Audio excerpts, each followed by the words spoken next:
La Perse et Israël, aujourd'hui, lorsqu'on parle d'Israël et de l'Iran, on pense immédiatement à des tensions, à des conflits, à une opposition presque totale. Mais ce que beaucoup ignorent, c'est qu'il y a plus de 2500 ans, les choses étaient très différentes.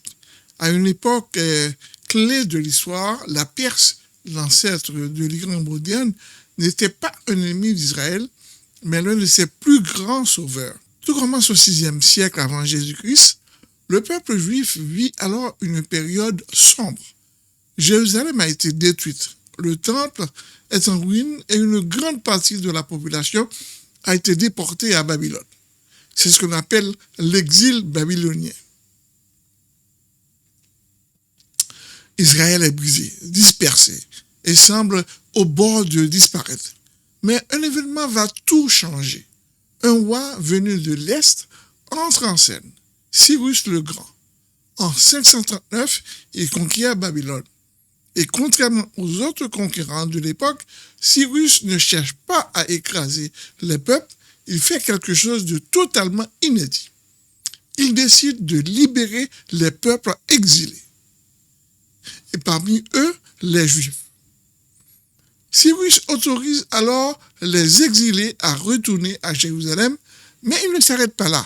Il leur donne aussi la permission et même le soutien pour reconstruire leur temple. C'est un événement historique. Sans cette décision, le peuple juif aurait peut-être perdu son identité, sa foi et son lien avec sa terre. D'ailleurs, dans la Bible, Cyrus est honoré d'un titre exceptionnel. Il est appelé Oint de Dieu, alors qu'il n'est même pas juif. C'est dire l'importance de son geste. Mais l'histoire ne s'arrête pas avec lui.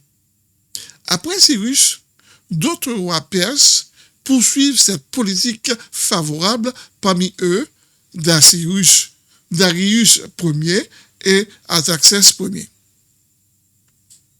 Sous leur règne, les Juifs ne sont pas seulement tolérés, mais ils sont protégés. Le temple de Jérusalem est finalement reconstruit. Des figures importantes comme Esdras et Néhémie peuvent revenir pour organiser la société, restaurer les lois et redonner une structure au peuple. La Judée devient une province de l'Empire perse, mais avec une grande liberté religieuse. À cette époque, la Perse est sans doute l'empire le plus tolérant du monde antique. Et puis, il y a une autre histoire, plus dramatique, presque digne d'un film. Elle se déroule également dans l'empire perse. Et elle est racontée dans la Bible. C'est l'histoire de la reine d'Esther.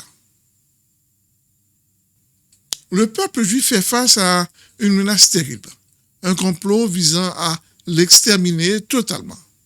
Un homme puissant de la cour, Aman, veut anéantir tous les juifs de l'empire. Mais Esther, une jeune femme juive devenue reine, décide de prendre un risque immense. Elle révèle son identité au roi et dénonce le complot.